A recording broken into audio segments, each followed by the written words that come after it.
Welcome back for another OG show live. Mr. Randall, how you doing? What's up, everybody? Welcome back to The Reel Down.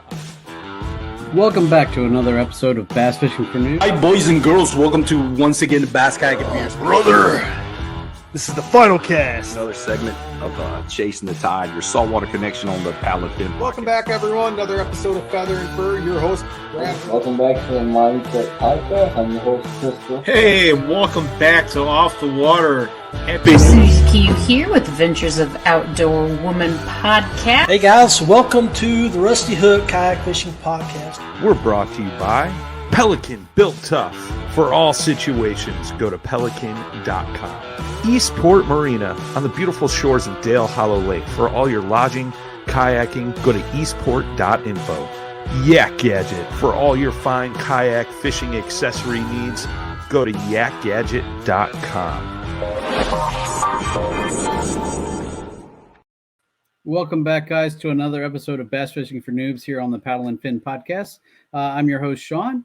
Susie is not able to join us tonight. I'm hoping that she should be back next week. So for any of you guys wondering where she is, she sends her best, and hopefully she'll be back next week. But that being said, I have an awesome guest tonight. This gentleman I've been fishing with a little bit lately. He's a local guy to me, so we fish a lot of the same waters and a couple of the same tournaments, although pretty much every tournament I've been in with him, he's kicked my butt. So, but we'll talk to him a little bit about that. And without any further ado, I'd like to bring on tonight's guest, Mr. Jordan Welliver. Welcome to the Noob Show, sir. How you doing? Good. Thanks for joining us tonight.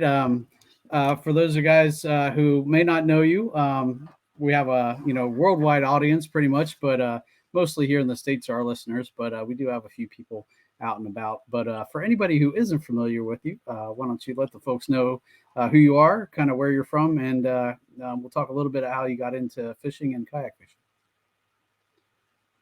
I'm Jordan Welliver. I live pretty close to the Susquehanna River, pretty much a central area to any of the Susquehanna that I'd want to fish.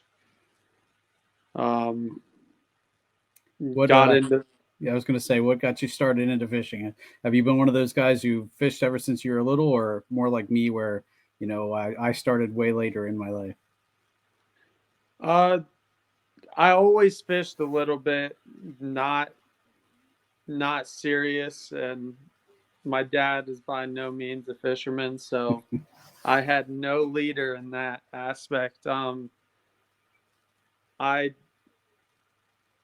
probably about 5 years ago, I started working for a guy that makes all kinds of soft plastics, and it put me kind of in a good position because he had a boat and a glass boat, so anywhere we wanted to go fishing, he's been there, he knew where to go, and we could go catch fish anywhere. So that kind of got me started, and I actually got into the boat world up until last year. I never even really kayak fished, like maybe down a creek or something like that. And then I seen the Hobie tournament, and I seen what the payouts were, and I was like, wow, that looks like something I need to get myself into. So I went, bought a kayak, and got into a little bit. Didn't buy a phone tether. Probably should have been something I got to, because I caught a 19 1/4 2 minutes into the first kayak fishing event I've ever fished, and dropped my phone in the water. Yeah, if you fish long enough, you're probably going to do that. I have a feeling I have come close. I've actually fished my phone out of the bottom of the river before I went and got a tether. But luckily, when I dropped it, it was like 2 feet, and I could see it there and was able to just get it. But I know, believe me, I have, as my listeners definitely already know, I have lost my fair share of gear to the river. The guy who started Paddle and Fin, Brian, just at our Dale Hollow event last year, I lost a $300+ combo of his that he let me use, and just kicked it off the front of the kayak. So I have definitely threw some money into the water for sure. It's not hard to do, man. For sure. No, I've lost Oakleys. I've lost. It's actually, I probably shouldn't even list. If my wife listens to this, she's not going to be happy. So, but yeah, it's safe to say I have, gave my fair share of bounty to the depths for sure. But so you jumped right into Hobie events, or you had a few smaller events you did before you got into the Hobies. No, I had no idea about kayak anglers or anything of that nature. I knew the Hobie event, and that was it. I did measurement tournaments before, but just like the weekend ones where I could be on my boat. I literally never even pre-fished out of my kayak. Like, I just went to that event saying, oh, I'm a boat guy. These kayak guys are going to be way like behind compared to boat guys. No, that wasn't the case at all. But I was actually way behind because of the tether situation. So yeah, no, unfortunately that will put you down a little bit. But once you did it, started with the kayaks, did you like fall in love with that, or would you still like to go back to boats someday, or just kayaks is where you want to be now? Every weekend. Last Saturday I fished on the North Branch of my kayak. Sunday I was in a boat. Okay.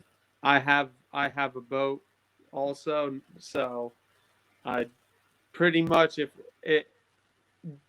it came down to it, the same day I'm going kayak. I'm in the kayak. Okay. But so far there's only been one event that I had to even do that to, and it was honestly probably not worth it in either way, but I donated that day. So well, I donate a lot, and I'm sure I've donated to your winnings at least a little bit in a few of these. So but yeah, let's talk a little bit about how your year has gone. I know you've definitely had some good finishes, at least following on Facebook and seeing some of the things that I've seen. But take us through how your year went so far. So over the winter, I kind of just tossed around the idea whether I was going to go full bore into it this year and fish all the Hobie events and stuff like that. And that was 100% my plan. Okay. And then I came to where it was, I got to sign up at 12 o'clock on this day or I'm not making signups. And I just didn't sign up. Like, it honestly wasn't really a thought in my mind. So I just knew if I 100% in my heart didn't want to do it, then I should probably stay local one more year. I was hoping to win AOY in something, whether it be kayak anglers, PA bass or something, but I only showed up for one PA bass event. Mm-hmm. But that was also due to boat and kayak on the same day, and drive 4 hours to go fish somewhere I've never fished before, or go fish where I know. I have a hard time leaving the Susquehanna, that's for sure. No, and go ahead. I had some middle of the road finishes pretty much all year. Like, every tournament I was mid-pack and not really putting it together, and then pretty much right before the Hobie or right after the Hobie, I took 18th at the Hobie. And then I see that nice big check in the background. Well, no, I had to make sure that I took 18th. I took 18th at the Hobie, and then followed that with a 4th. And I pretty much had good on both sides, kayak and boat. The ending to this year has been kind of giving me back some of the money I've donated. I won an event on Saturday, which was it's my favorite it's my favorite place to fish that I've never pre-fished in my life. I showed up on tournament day last year and I did good. So I went back again this year and put it together, just not with the same strategy I had last year. But overall, I wish this is how my season started versus how it's finishing out, because it's given me confidence, but I finished last year out very well too. I just need that June, July, August solid finishes that I struggle with a lot. Yeah, no, I hear you. And you were saying that when we were talking before the show that this time of year is your favorite time of year to fish. Obviously, you have a lot of confidence with this time of year. But yeah, what do you think changes? Is it this time of year just fits better to the type of techniques and tactics that you like to use better than maybe the kind of midsummer months? No, I'm still throwing the same bait the same way. It's just the cold, I don't care where you're at. If you're fishing 83, 84 degree water, these fish they're being lethargic. They don't want to go out and kill something. I mean, you get your few and far between, but your morning and nights are your best time to fish. And a lot of times it's hard to capitalize in that hour-long, 30-minute-long period right in the beginning of the day, and you don't get a night in a tournament. So right, you pretty much got to make do and grind out the rest of the day. You still catch a lot of fish. I just have a hard time in a kayak. I have a hard time catching them midday. In a boat, when you're 6-7 feet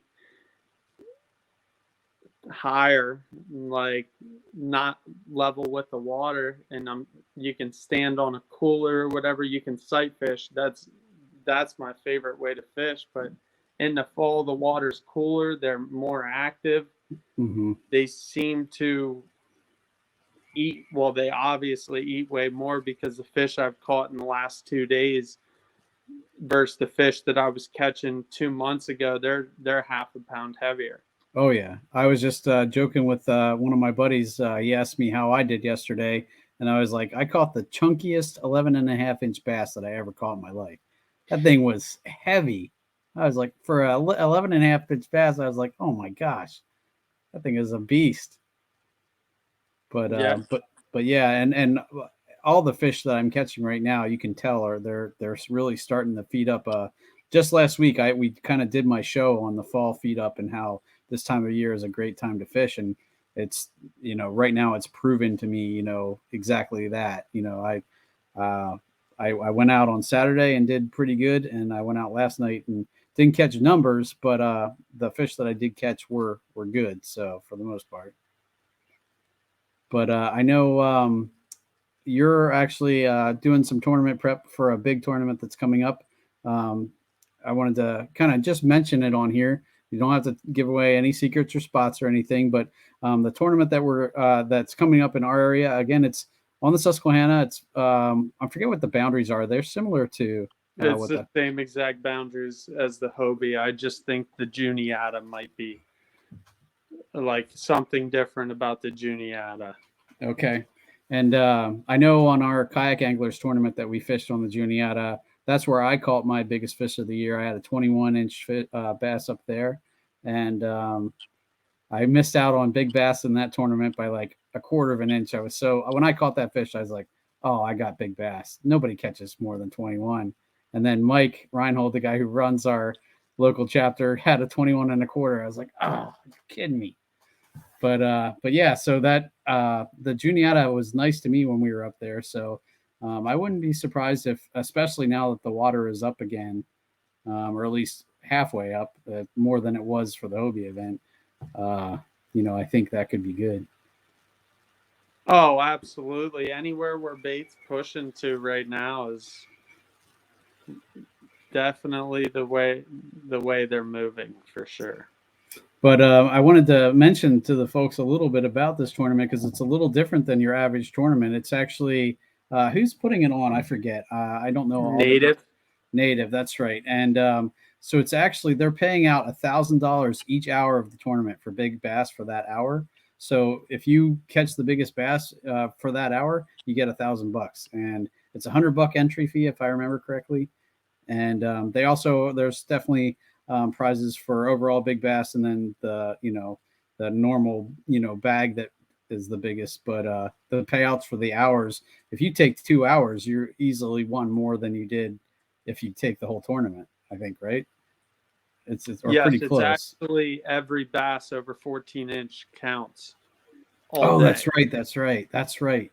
So yeah, if you can put up numbers, which is so if you then it's a numbers game for the total, but then every hour, like you said, is biggest bass too. So there's all sorts of ways to win. It sounds really interesting to me. I was 100% for it until I found out I have a wedding that day. So I'd have to get off the water at like lunchtime. So I'm kind of still up in the air about whether I want to do it, and it's coming up rapidly. So I'm going to have to make up my mind. I mean, to me, it's almost worth it to fish at least a few hours in the morning and see if I luck upon at least one good fish. It would easily make it worth it, but you never know. So we'll see. I'm still, like I said, still up in the air, but so that brings me to the kind of topic that I wanted to talk about tonight, and that was kind of how you do your tournament prep. Because I know, like I talked to you a little bit before the Hobie event when we were at the captain's meeting there, and you seem to have a really good plan, and I'm definitely still kind of totally a noob when it comes to planning. I definitely didn't do a ton of homework. I didn't have a ton of time to pre-fish. Like I live, in the Wrightsville area, so I know my section of the river really well. But north of Harrisburg, I've fished a few kayak anglers tournaments up there, but other than that, I really hadn't fished it much. And so I was definitely kind of a stranger in a strange land heading up there to fish the Hobie. I kind of more did it just because I wanted to kind of meet some people and just to say I did it. I didn't have any expectation of doing well, especially against the caliber of anglers that were in that event. But I still had a ton of fun, and it definitely taught me that I definitely need to learn more about doing my homework and preparing or getting a plan together.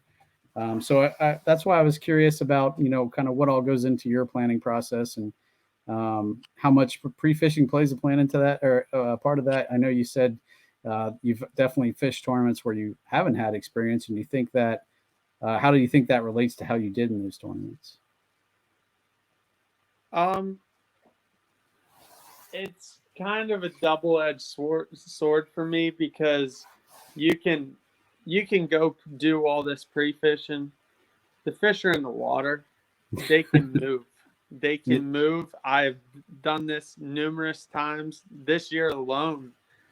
Like, you catch them the week before, or go catch them a day before, catch 3 fish in 3 casts and say, oh, this is a great spot. And then go back there and you get in your head right away. Oh, I caught the only 3 fish that was there, and I thought there was more there. Mm-hmm. Or I did that actually pre-fishing for the Hobie.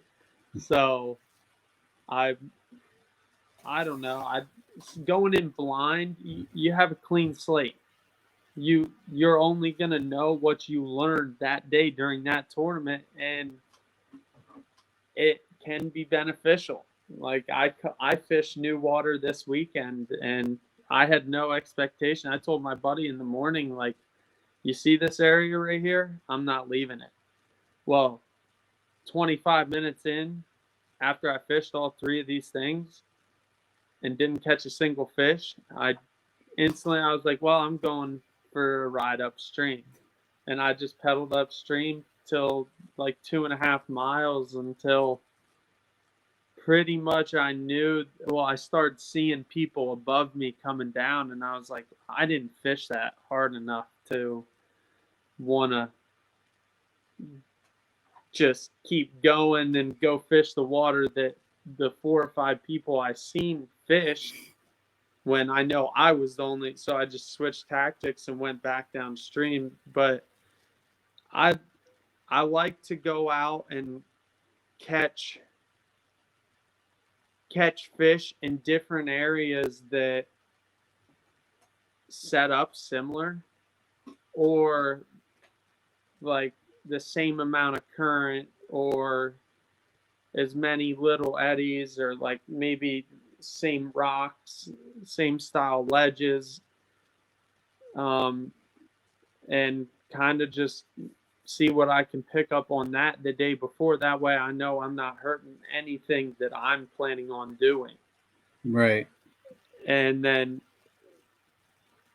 time of year plays a lot into it too. Like right now, covering water's definitely something that's key. Mm-hmm.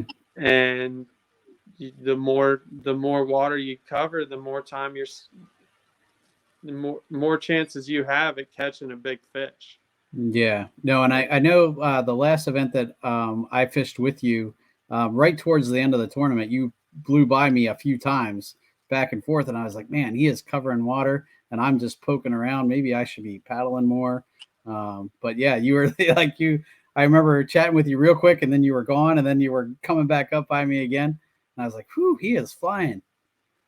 But who caught the bigger?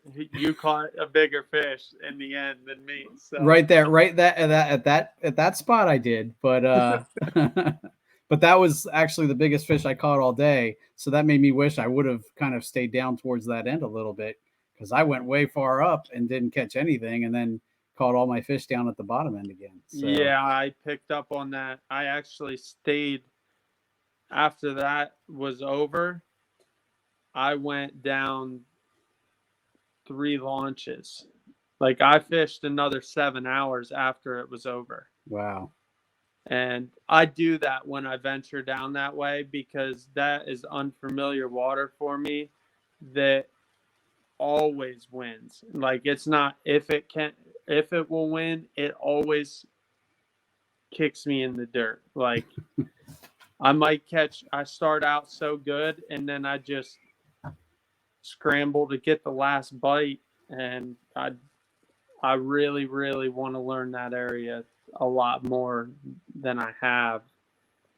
Well, that area really threw me for a loop, just because I'm so used to the ledges down in Wrightsville in my area running perpendicular to the shore. They run across the river, but up there the ledges run parallel with the river. And I was like, how the heck do you even fish this? Because like on my ledges, the current hits up one side, and then so you have a fast side and a slow side. But there, the current's running right along the ledges, so it definitely was a little bit different for me fishing there. So yeah, I always do good. I went there in my boat and fished like that whole area. I did so well, and then I just went back in there. My buddy's a guide. We took his boat out. We caught like 98 inches or something like that in 3 hours. The one night, I'm like, oh, this is legit. Like I really like this area. I go back, and plus there's so much down there. It's overwhelming. Mm-hmm. To like, you pretty much got to stick with one side of the river and just run with it, because I'm always zigzagging, and then 3 hours gone by, and I look upstream, and I'm 80 yards down from where I started, and it's like it's tough. That's for certain. It does, and I've had that conversation on this on my podcast before too with a lot of people, and that's, I think, one of the challenges with the Susquehanna is that it is so huge. There is so much water to fish.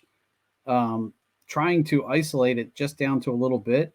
Now, again, once you know your section of the river, like I know the Wrightsville area, I know generally what holds fish and what doesn't, so I can eliminate, even though it's a mile wide, I can eliminate 3/4 of that and say, yeah, there might be a scattering of fish here and there, but I don't need to fish that, because I know it's not as good as these more the high percentage areas, if you will. And I'm sure on your end of the river, you probably know kind of the same things, So, and that's where I'm always jealous of almost a little jealous of the people that fish the smaller rivers because there's just not that much area. Like, I feel like if I would fish those areas, I could do really well because I'm going to cover everything just because I'm used to covering so much water. Yeah, I always wanted to go down and fish the New River. Mm-hmm. I Yep. do. Like, this one guy, I talk to him all the time, and he's like, "You got to come down." That's like, I want to, because it sounds mean. That's for certain. Well, and the only other real place that I've fished far away is, Paddle and Fin does a meetup at Dale Hollow every year. So I fished there. Now, both times I fished there, they always say, oh, it's, a world-class fishery. And I was like, finally, I'm going to some place that's, supposedly comparable to the Susquehanna. And I just didn't fish well. I did okay. I caught a few big fish last year, but just not as many as I was thinking. I'm expecting to go there and just absolutely slay fish left and right, and it just didn't happen. But that's my expectation for every place I go to. Well, and I know well, I know when I was talking to you about the Hobie event before that, I was mentioning how I was nervous, and that was my first real big event, and you seem to have a really good head on your shoulders, and you weren't letting it get to you at all. You're just kind of confident in your plan, and you kind of I definitely was a little envious of your mental game, because it seemed like you were a lot mentally I don't want to say tougher, if that's the right word, but you definitely seemed more confident than I did, for sure. Yeah, when you go and you catch 94 inches in 20 minutes right at daylight pre-fishing, it does make you pretty confident. But I just learned one thing. I had no expectations of doing that again. Mm-hmm. But I knew if I went back both days, I was the first person to post the limit. And I had 85 and 83 in the first 15 minutes both days. Wow. So I knew that place was capable of that, but I didn't have any type of idea what was going to go down. But day two, I honestly had no expectations and kind of just grinded it out, and it worked. It worked better for me in the last hour than it did both days after 7 o'clock. So, well, and that's evidenced by the check that's sitting behind you, because my I think I finished 160th out of however many, and you were much higher. So, your mental toughness proved to help you, I think. But you had a good game plan, and you knew kind of where you wanted to go and what you wanted to do. And I was the exact opposite. I was kind of pretty much shooting from the hip 90% of the time. And I think that showed in how I fished. But I'm definitely kind of looking forward to, I don't know if I'll do it again next year. Well, what do you think? After you're finished, I would think if they do come back to the Susquehanna. Oh, and I plan on fishing. I plan on making it to the TOC this year or Awesome. Next year, whether it's through AOY finishes or I have to do it through a top three, which either way, neither of them would upset me, but that top three would be a lot cooler. Plus,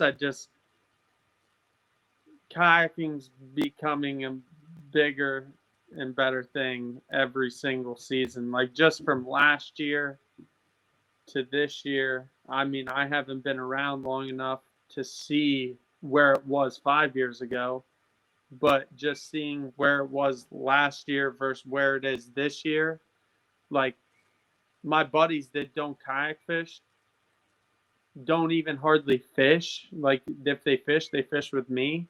Mm-hmm. They know, like, oh, did you see so-and-so's video at this lake? Like, my buddy knew about that stupid bug thing that Nolan Miner was throwing before I knew about it, and he's seen it on YouTube. It's like, So it's cool that it's getting bigger, and I don't know what Hobie is planning on doing next year. I have an idea, but it could be a definite game changer if it's what I'm thinking they'll do. And I think it'd grow the sport a lot more. Okay. But just from last year, I was tossing around whether I was even going to fish the Hobie. And I signed up like the Tuesday before signups were over. This year, there was no such thing as that. I knew I was actually on the river sitting there at like 11:50. I sat down and I'm sitting there like watching the time. And then I get the police click 5 stoplights, and mountains or hills, and I'm sitting there like looking at it. I got so mad because my buddy texted me. He never even used Tourney X before. He's like, I'm in at like maybe 10 seconds into 12 o'clock. Mm-hmm. I was like, how does this happen? And then I hit the I forget, like the terms and agreements. I pulled up the terms and agreements page instead of just clicking the button. So I thought for sure he got in and I didn't. But I just love that I'm fishing against this many people, and the events that they do have around here. There is actually no boat tournament around here in an amateur series that pays $10,000. Right. Or 10.5 actually. Right. So that to me is awesome. But plus the drama, like I noticed in kayak fishing, the amount of drama you're dealing with compared to being in a boat, like it's not even like, yeah, you get the occasional, the person comes across the river and cuts you off. Go fish a boat tournament. I guarantee you fish 5 of them, and 4 out of 5 you get cut off by like less than 50 yards, and it's a guy that ran 2 miles upriver and then just pulls in right in front of you. Mm-hmm. And I just feel like there's a lot more respect in the kayak fishing community, and that's something that definitely has me sticking around. Same here. And then I didn't really have any big boat tournament experience prior to getting into the kayaks, but that is one of the things that just kind of drew me into the kayak experience. Cause just like the guys from the kayak anglers group, I totally came in as, 100% didn't know at all what I was doing. And a bunch of those guys kind of took me under their wing and said, oh yeah, come out with us, and I'm like, hey, I don't want to mess you guys up. And they're like, no, that's the whole point of this, is to, get other people involved and to get people hooked on the sport. And had it not been for them, I would probably still struggling, because I learned so much from Mike and a bunch of the other guys as I kind of worked through that. And it's definitely what kind of drew me in, that camaraderie that, is out there, and how, even though we're competing against each other, a lot of people, do help you out. They share tips. They let you go with them, or, at least shadow them a little bit, and so, like I said, I've heard, kind of that the boat world was so much more cutthroat and, nasty and, horrible things. And that's the only thing that scares me about our sport, kayak angling growing as much as it is that I fear that could start creeping in. And you already do see a little bit of that drama with some of the bigger things. And, I remember Christine Fisher talking about, fishing in a group, or, getting tips from other anglers. And, she just had a big post about that. And, when you hear that kind of thing, I think that's the kind of things that I'm afraid of with, the way our sport is growing and how fast it is. But I guess it's kind of inevitable at some point. So yeah, I was gonna say, no matter what, pretty much you're gonna have issues when there's money involved. Like, True. That's it true. doesn't matter what it is.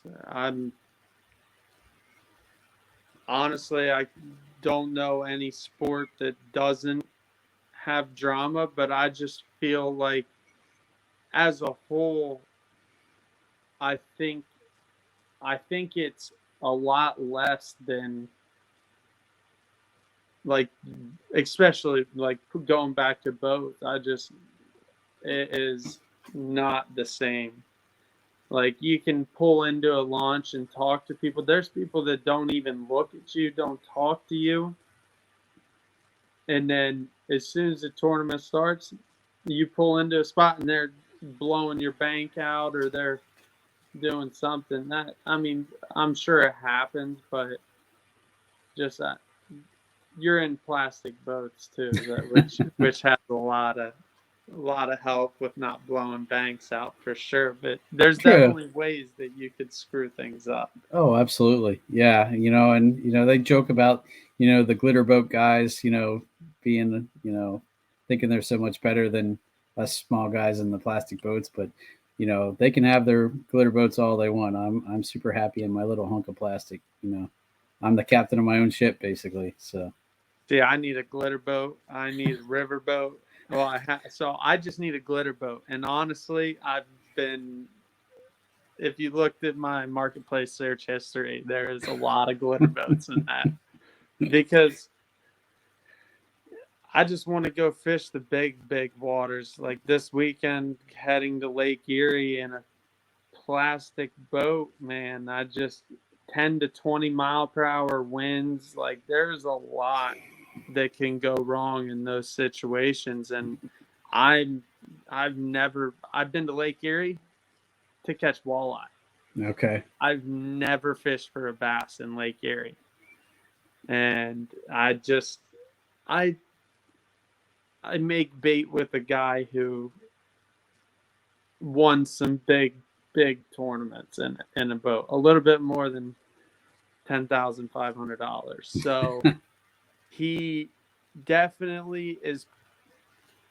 As soon as I'd seen that I qualified, I asked him, I'm like, hey man, like, can you tell me anything about this place? Because I'm not going to pre-fish. Mm-hmm. I'm just going to go fish it, and it is what it is. He's like, well, this is what you got to do. And if this isn't working, go back across it, because it's got to work. And that place is fishing extremely tough right now. Like, there's people, I know somebody that was up there for a tournament. I overheard him at the boat tournament Sunday. He was up there for, I think it was a state championship. He pre-fished for 4 days, caught 6 fish in those 4 days. Wow. So I don't know. Maybe us kayak guys can show out on the boat guys this weekend, but That would be pretty sweet. I can say I don't know about me. Well, and that made me think, as much as, home field advantage might come into play, if they have a tournament on waters that, all it takes is something like, this tornado or hurricane weather to make its way up the coast, and the places, could get completely washed out. That's the one thing about the Susquehanna. It doesn't take a ton of rain to get it unwieldy, and when that happens and that goes through, it's almost an entirely different fishery, the next week. It fishes completely different. That's if it's even safe to be out there, when there's friggin' trees and sheds floating by, then that's not the best time to be out there. But yeah, I definitely don't. I've never been. Last year's state championship, it was at 11.3. That was that's Sunbury gauge too, which Sunbury averages with rain, normal summer, it's 9 feet around there. But I was out in 11 feet, and that was definitely a little hairy. There was a lot of moving water, and my bright idea was to drop an anchor. Well, I don't get seasick, and I got seasick during that tournament because it was I was sitting there doing this the whole day, and it got me. But no, I actually prefer, if the river was to do anything, it could go back to that 11-foot mark. Okay. Because I understand it, whether it's high or low, and I would rather be out there with it higher than lower. As a being in a Hobie with a pedal drive standpoint, or like just more water to fish, like there's things that happen when you reach 10.5 feet that don't happen I haven't seen it all year because the river hasn't been there. Right.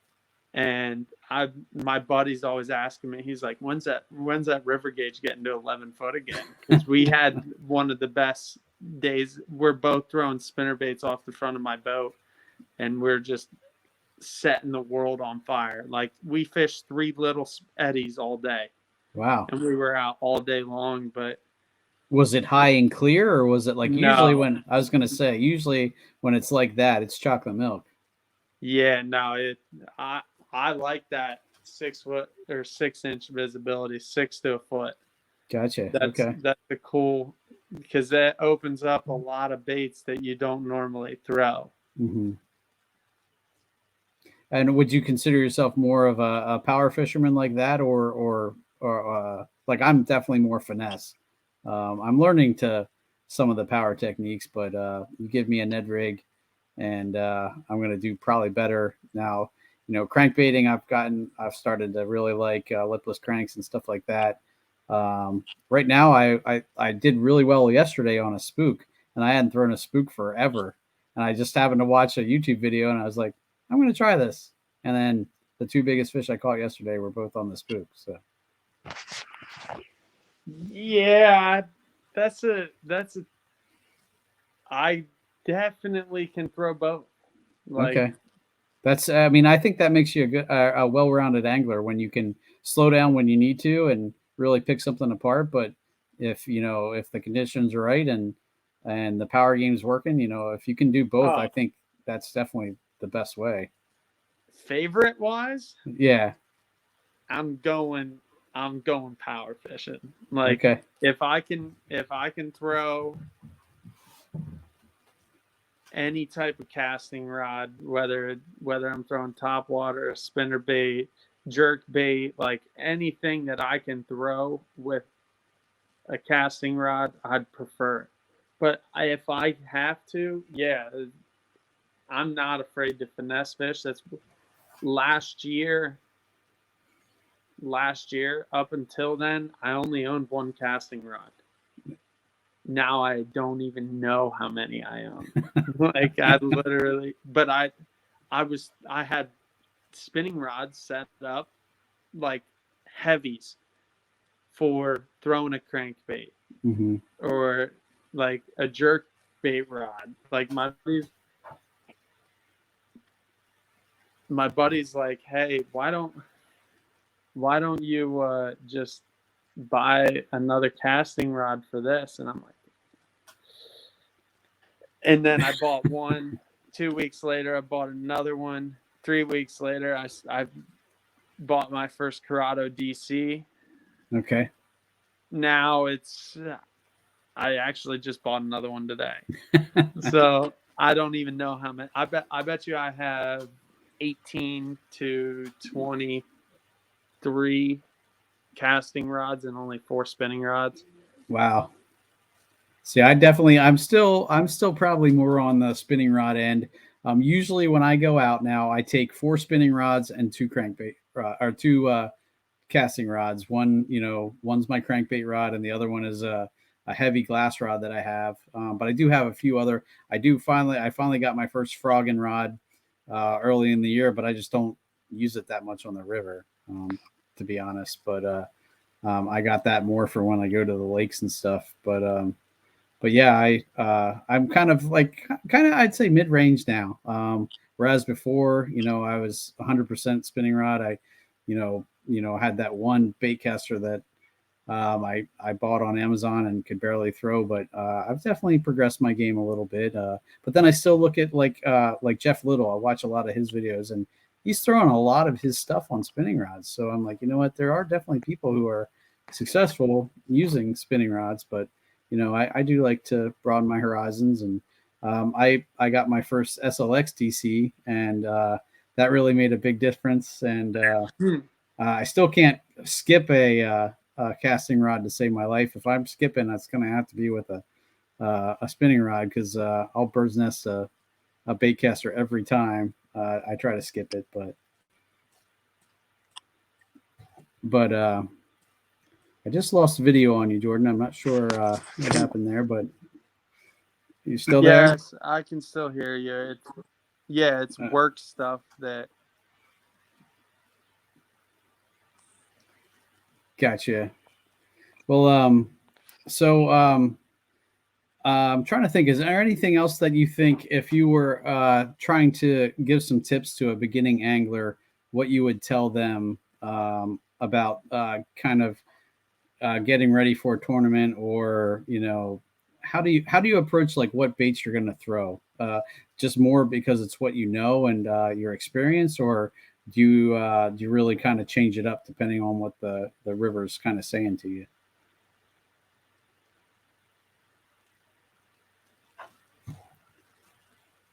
Whoop, did I lose you completely? Bear with me, folks. We're having a little technical difficulties. There we go. I can hear you again, Jordan. There you are. Welcome back. Can you hear me? Yes. Okay, good. So I don't know if you heard my last question, but I was just asking you what you said. Okay. So if there was anything that you could, any advice you could give to a beginning angler, what would you tell them? Just go out and get out of your comfort zone. That's really something big that I learned very quick when I got into tournament fishing. Whether you're against a certain bait, you don't want to fish a certain way, or you're afraid. Like in my shoes, I still have a hard time, like I said, leaving the Susquehanna River, because I just don't want to leave something I'm comfortable with. And like, if you're going like a beginning angler, yeah, you want to be on your home water, your most familiar, but you never know. You might do better on something you maybe don't have any time at all spent on. And it's every time you go out, whether you win or lose, it's a learning experience. You gain Absolutely. You gain something that will help you in the future, or you meet somebody that can also help you in the future. You start hanging around good people and that are good at fishing, and eventually one day you're going to be one of those good people, and the beginners are going to want to hang out with you. Definitely the people I've met in kayak fishing, they're all awesome. It's great to even just talk to him, not even about fishing. I can talk to Ryan Lambert literally about anything and everything, and most of the time it's hunting. And or just absolutely irrelevant stuff, and it's easy to do. Like, but I know what you're saying, and I to me, that when I give people advice, especially when it comes to tournaments, I'm like, just even if you don't think you're going to do great, just do it. Because it kind of forces you to fish water that might be out of your comfort zone. Like, there's so many places that I fish through kayak anglers and other tournaments like that I never would have fished otherwise, just because I wouldn't drive that far. Not when I can drive 15 minutes to Susquehanna and fish someplace I know. Whereas some of the places that we fish for kayak anglers, it's 2 hours, 2.5 hours away from me. The northernmost kind of reaches of our tournaments. And so I think just for that fact alone, it kind of forcing you to fish waters that you don't know and aren't familiar with, I think to me was one of the best reasons why I kind of talked myself into it and really started going. But like you said, meeting the people that you meet and the knowledge you get through that too is almost worth it alone.